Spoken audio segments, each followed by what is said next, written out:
السلام علیکم ورحمۃ اللہ وبرکاتہ۔ امید ہے آپ سب خیریت سے ہوں گے۔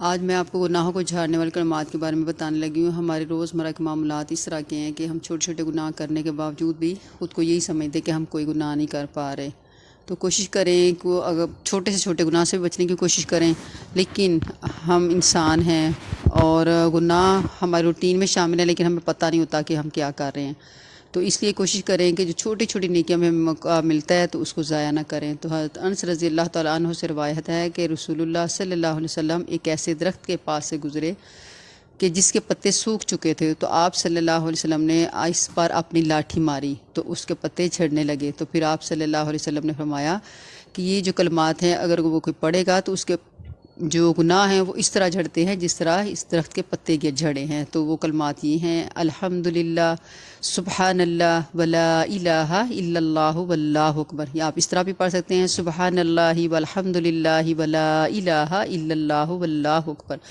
یہ چھوٹا سا کلمہ ہے، آپ اٹھتے بیٹھتے آتے جاتے کہیں پہ بھی سفر بھی کر رہے ہوں تو یہ بہت لائٹ سا کلمہ ہے، تو آپ آتے جاتے اس کو کوشش کریں پڑھتے رہیں۔